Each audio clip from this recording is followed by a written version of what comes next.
Natasha knows.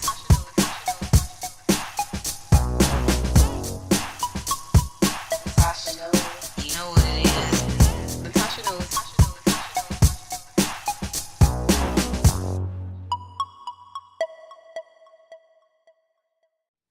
Hi, welcome to the Natasha Knows Show. I'm your host, Natasha Pinnell. Today's guest, I have Elease Wiggins. She's an author, a philanthropist, a mother of two. Please help me in welcoming Elease Wiggins. Hi, welcome back to the Natasha Knows Show. Today's guest, I have Miss Elease Wiggins. She's a Brooklyn native, is the founder and CEO of Elease LLC, a trainer, speaker, consultant, self-published author, philanthropist, and adjunct professor of sociology.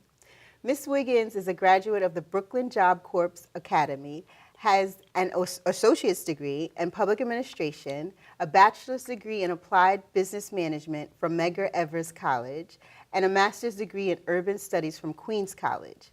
In 2015, Wiggins released her self-published first book titled A Farewell to Welfare, 25 Strategies to Freedom, Independence, and Prosperity, which focuses on helping individuals overcome mental, physical, spiritual poverty through sharing stories, statistics, strategies, and solutions. I would like to welcome Miss Elease Wiggins. Thank you so much for having me. I just want to say that it's an honor to God to be here to have this conversation with you today. Thank you, thank you. I always like to start off with the icebreaker to kind of get the little jitters out. So the first question I usually ask my guests is, what are you currently up to? Okay, Which is simple, right? Yes, right. So now, well, it might be simple, but for me, it's like, I know. So right now, I'm working at Bergen Community College, and I'm working with a program that helps students who are economically and academically disadvantaged, and I'm conducting research to determine what's the gap. Why is it that students aren't able to transition from developmental courses directly to regular courses? So in doing that work, it's all a part of the work that I do, the consulting work. Okay. So that leads me to my next question. What inspired you to become an author, a philanthropist, a businesswoman, entrepreneur, being a mother of two, and an adjunct professor? So it was really a lot of just pain in my personal life. So I was developed professionally. I had gone to school, I had gotten degrees, and I started teaching at the college level in New York City. And my personal life was failing. So I was trying to help everyone, and it seemed that in my helping everyone, Elease was drowning, Elease was failing. And I got a call to say, Elease, listen, spiritually to say, the only way that you're going to be able to get, yourself out is if you go deep and figure out what's the root and what's causing you to behave this way. And then when I was able to help myself, I was able to help others as well. And which, again, leads me to the next question. Tell us about your book, A Farewell to Welfare. So A Farewell to Welfare was inspired back in early 2014. I was teaching a class at a community college in New York, and the class was titled Urban Studies. So Urban Studies examines cities from a political, economic, social, historical perspective, right? And I'm teaching these theories in the classroom, and my students are bored. They don't care anything about what I'm teaching. The title kind of sounds boring. When you said that, I was like, oh, blah, okay. blah, blah. Right, academic. So what I had to do was I noticed that at the beginning of the semester, I would always start off with 25 students. By the end of the semester, it would be maybe 15. So I wanted to know, why was it that all of these students were dropping out? So I started to do like a one-woman play where I would take the theories and I would relate them to real-life concepts. So in your class? In my classroom. So I'm in front of the class putting on a Broadway play. And at the end of the class, I would get students, a line of students waiting to see me. I couldn't see all of my students individually because I'm raising two children alone. So when the professor's shoes go off, I was like Cinderella. They turn into pumpkins. I have to go to mommy duty. So I started to write this guide because the students were saying, Professor, you said if I miss 3 classes, I fail. I have a welfare appointment, my child, I'm sleeping in the bathroom. I'm homeless. I had students that would come to class with marks around their necks, black eyes, because they were the victims of domestic violence. So I started to understand that it wasn't that my students weren't smart or capable. There were so many social and personal ills they were experiencing that were preventing them from being successful in college. I started to come up with the 25 strategies, and then then in my own research, I realized that we were going to have a Republican president, and we were going to have a lot of budget cuts. Right. That became the why of the book. And then again, like I said to you, my entire personal life fell apart. So all of the students that I was helping, domestic violence, welfare, homelessness, all of these things started to happen to me while I was a professor. So the whole experience was daunting because, you know, I was the first member of my family. I am the first member of my family to graduate from college. Congratulations. Thank you, right? From you. So when this was happening to me, the family members were like, well, you're the smart one, or you're the educated one. How is this happening to you? So he was getting like a backlash from... It was crazy. So I cried out to God, like, God, what's up? Like, what's going on? I'm not a bad person. I'm not trying to do anything wrong. If anything, I'm helping people. Why am I experiencing this? And he said to me, he said, Elease, you're supposed to help yourself. We're going to partner together. And then you're going to go back and everything that you learned how to do, we're going to go back and we're going to help other people. So that was the inspiration for the book. Right. Okay. So give us like just some words of wisdom, like that you kind of tell us what the voices were saying in your head at those times, your trying times. You're a failure. You're a loser. Who do you think you are that makes you think that you can do this? You know where you come from. You know that you know you can never be that. What makes you think that you are? And I just heard Creflo Dollar say this over the weekend, not a name plug or anything, but I was like, wow, he's right. When you're having those, and at the time I was having really bad anxiety attacks because I was reading the book, The Secret, and I'm like, okay, you are what you think about. So I'm like, yeah, this is what I'm going to be. But my reality was saying one thing and my words were saying something else. So I realized the real secret was that you have to first experience what you do not want. So you can proclaim every day, I want this, I want this, I am. But what's going to happen first is what you don't want. And when that happens first, you have to be able to stand in it and have the faith and the conviction to say, no, this situation is not real. What I'm declaring out my mouth is real. So my word of advice is you have to learn to talk back. Right. Okay. Well, hold that thought. We're going to be right back to the Natacha Knows Show and more with Elease Wiggins. Natacha knows.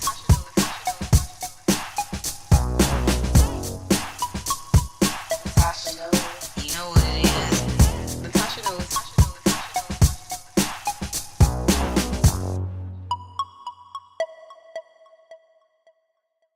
Hi, welcome back to the Natacha Knows Show.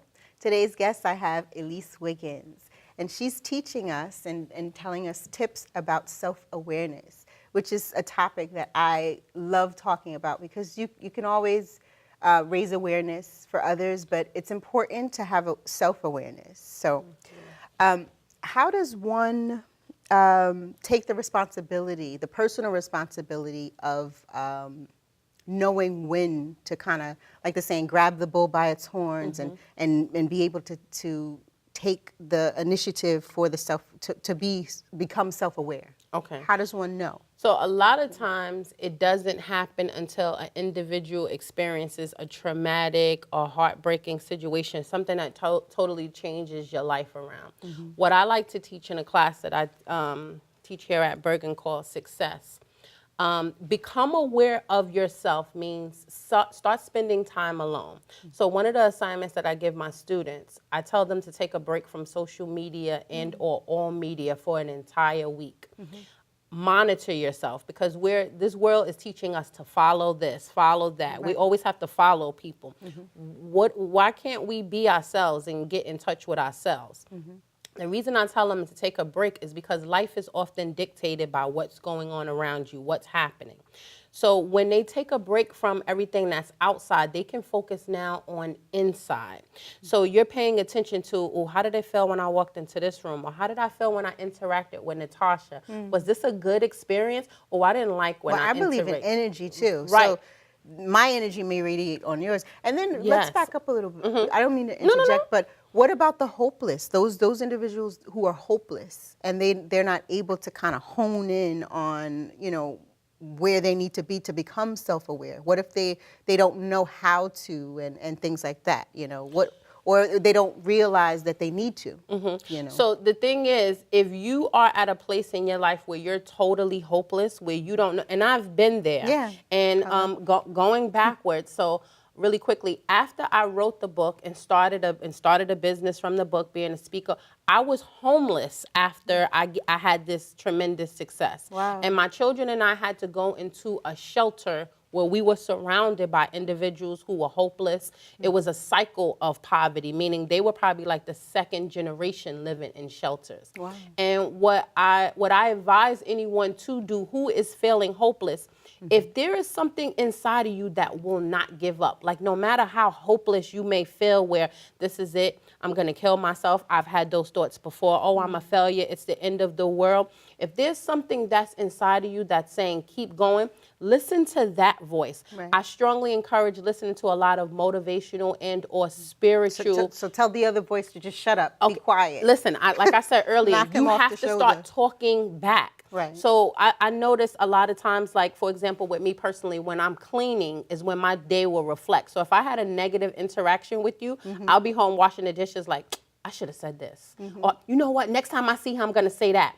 And I'm aware But are you of thinking it. negatively? I'm thinking negatively, right? Because I do that too, and I'm thinking it's just me. No, but no, I'm no. positive. Right, but this is what I'm saying to you. You have to start talking back to that voice. So don't allow people to tell you that you're crazy. You remember when you were little and you saw the cartoons with the angel and That's the what I'm devil? thinking, right? Not that. It's real, and you Right, have it to say is. no. I refuse. Your brain is like a television. If you don't like what you're thinking, take the remote and change the channel. Natasha knows.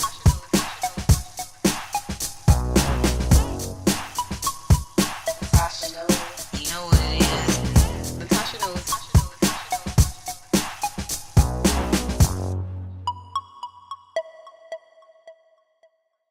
So tell us more about hopelessness and, elaborate more about that. Okay. So one of the things I like to teach my students is like a noun, people, places, and things. So you want to be around people, you want to be in environments, and you want to do things that are going to uplift you. So in self-awareness, you need to start paying attention to you, that inner voice. And in the book, it's the strategy called Your Tuition is Your Inner Guide. It's yourself.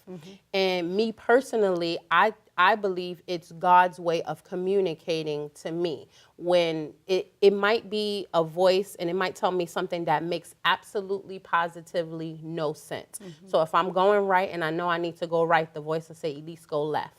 So before I would be like, I'm not going left. No, so you're having this argument with yourself. And now I think that I've hit so many bricks in a wall and fallen and scraped my knees and made so many mistakes, I no longer question it. If it doesn't the more it doesn't make sense, the more it's exactly what I do. So I would say to people, you want to stay around people, places, and activities or things that keep your energy up, that make you feel good. It makes a lot of sense. Yes, pay attention to who and what drains you. And something that I like to tell everyone, as soon as I walk into the room, if the energy doesn't feel right, I'm politely excusing myself. It was wonderful. Thank you for the invitation. Yes, I'm off this, right? So you have to find a way of not being rude, but it's a way of being true to yourself. And the more you spend time alone, not in desperation and hopelessness, but the more you spend time alone connecting to the Creator, or however you want to say the universe, whatever word you want to use, which I would like to say is God, the more you become aware of who you are and what your purpose is. That's so true. And I'm listening to you talk, and I'm saying to myself, okay, I'm honing in, and I'm on the right path, and I try more. And I say that to say, because some of the things that you're relaying is like, it's all about becoming a detached witness. Right. So if someone doesn't like you, or if someone radiates negative energy, then it's not about me per se, it's about them. And I have to look at it like that. And the more and more because practice, I always say to my son, perfect practice makes perfect. And proper preparation is key. Yes. So if I'm preparing myself mentally, spiritually, and I'm being in line and in tune of my surroundings and what's going on, I'm more and more becoming a detached witness without even knowing.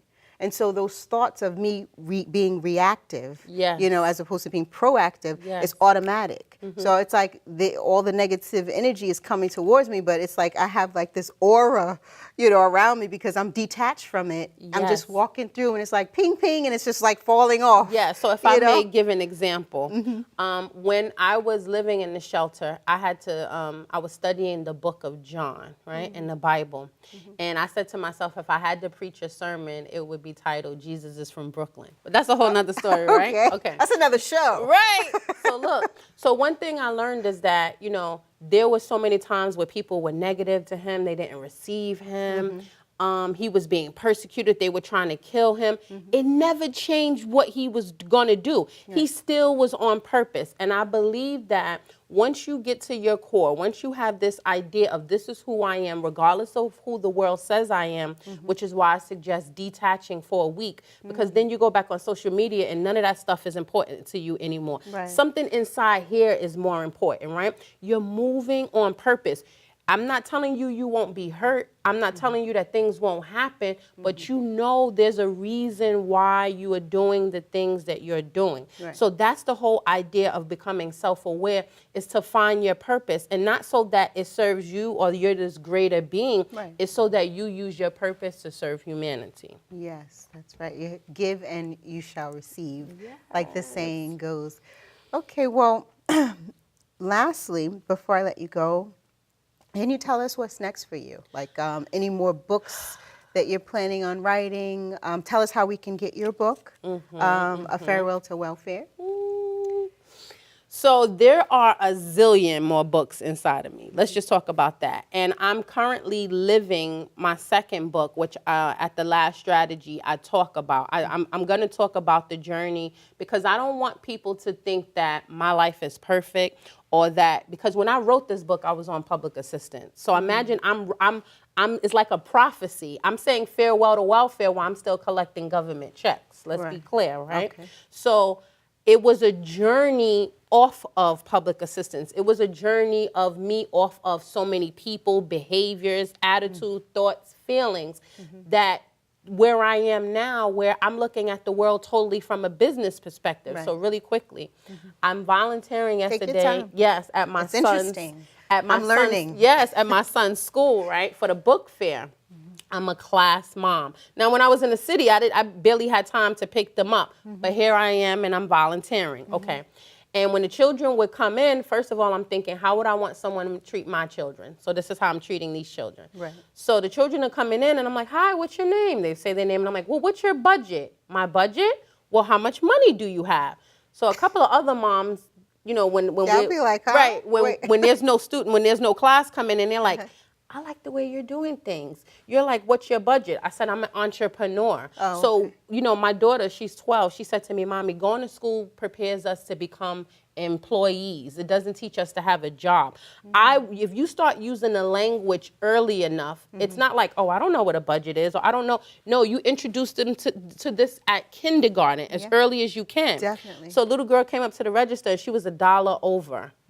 So I said, listen, what's the priority, huh? What's important to you? So the moms are looking at me like, why would I talk to children this way? This is how I talk to my own children. I'm not going to say, well, what do you want? No. This is the real world. And I think that a lot of times, especially as parents, we want to protect and shield our children. Yes. And then they get out into the real world and they fall on their face. And it's like, oh, my God, this happened to me. No, let's start being real with people about what's going on in the world. So especially with my children, when they're not around me, they know, oh, my mother did prepare me for this. It's the same thing with my students. I don't teach them to the textbook. I do, right? Because it's required. But then I go a little bit off grid and say, hey, how are you feeling today? Does anybody suffer with anxiety? Does anybody kind of feel like they, kind of off?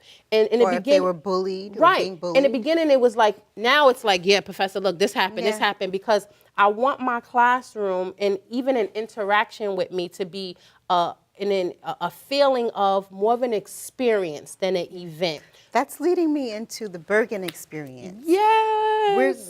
Don't hold that thought. Okay. When we come back, we're going to talk more about Bergen Community College, Bergen's experience. Yes. Natacha knows.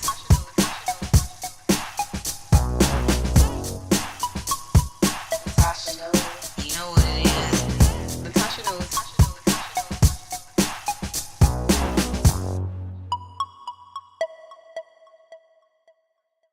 Hi, welcome back to the Natacha Knows Show. I'm your host, Natacha Pinnell. Today's guest, I have Elease Wiggins, and she's going to talk to us about how we can purchase her book, A Farewell to Welfare. Okay, so there are 3 ways that you can purchase the book. So the book is on Amazon.com. You just purchase it from there.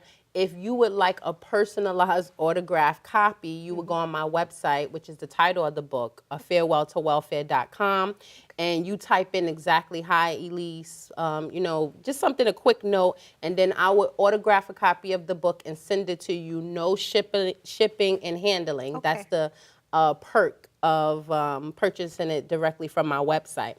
And last, you can purchase it from the Bergen Community College's bookstore. So it's now on sale, and the book is actually $19.97 at the Bergen Community College bookstore. Okay, and leading to Bergen Community College, today's show is a special show dedicated to the Bergen Community College experience. And Elease, I'm going to turn the mic back over to you, and you're going to tell us more about the Bergen experience. Okay, so there's a class at Bergen called Success, and Success is for incoming freshmen, and it's a class that prepares our students to be successful college students. And in this class, one of the requirements is called the students have to have a Bergen experience. So like in the studio today, I have students with me that you can see, because we need to show that they're, in my opinion, really success for students is more about what happens outside of the classroom than inside of the classroom. So they're with me for, I teach a 3-hour class, which is, right? And they're not with, they're only with me. Wait, are you acting and doing skits? Yes, all in the class. So they're only fun. with me for 3 hours a week. So I like to tell my students, I want to be the peanut butter to your jelly. So I want to make sure that what I teach you is not just all theoretical, which is what I have to teach. Right. So I don't want to teach them what to think. I want to teach them how to think. I want them to think. So I'll throw the theories at them, and then we'll go back and forth. But then I'll give analogies and or stories so that they're able to relate it in their real life. Going back to the Bergen experience. The Bergen experience is being able to have a relationship, a connection to anything outside the classroom so that it helps you become a better student. So we have the Office of Financial Planning, we have Birdsall, we have tutoring, we have testing. Tutoring, I'm not a good math student. Guess what? There's a service for that. Right. It's like that commercial. There's an app for that. Or student life. Student life. Clubs. I actually encourage my students, whatever your major is, join a club that is directly related to your major. You know, you never know who you're sitting next to. I tell my students all the time, I might have to come to you guys one day for a loan. I might have to come to you one day for an opportunity. So always be pleasant. I always tell them to smile, be respectful, be responsible. So you're teaching them not only, to be data-driven and the academia aspect, but you're teaching them the entrepreneurial side, the leadership side, and the business side. Yes, so they're getting everything. Yes, I tell all of my students, and I try to relate each and every theory to something business. Yeah. Because a lot of times people don't get it. Yeah, people don't get it unless it affects their dollars, right? And I try to teach my students whatever it is that you love. So, example for me, I have a big mouth. I love to talk. Okay, I love listening. Thank God. Listen, so it's like I'm a nerd. I'm always reading. I'm always researching. Okay, let's make money from that. I like to write. Okay, let's make money from that. I like to help people. Let's make money from that. But it's not always about making money, because look at the economic and political time that we're living in. If the society tells us go to school, get a job, 9 to 5, retire in 35 years. That's not the case for everyone. We're not. We're There's no billions longer, of people on this planet. Yes, we're no everyone- longer living in an industrial revolution. This is the age of information. Yeah. So you'll be paid on what you know. So the more you learn your industry, the more you learn about yourself, then you're able more to marketable say, you are. right, hey, I like to do that. Let's see if I'm good at that and I can make money off this. And I'm helping people, which is a win-win-win Situation, So this yes. is what I teach my students, not just to be successful in college or to make a lot of money, to be successful in life. And at the end of the day, when you go to bed at night, you want to feel be good. right. You You're feel good happy. about your And contribution. you can't put a price tag on happiness. No, Yeah, not at so all. thank you for being a guest on the Natacha No Show. I love that because she's so poetical in her own way too. This is a poetic thing, and snapping the fingers and 3 snaps, Yes. 10,000 snaps for that. For Elease being a guest on the Natacha No Show. Thank you again, and thank you for tuning in to the Natacha No Show. See you next time. Natacha knows.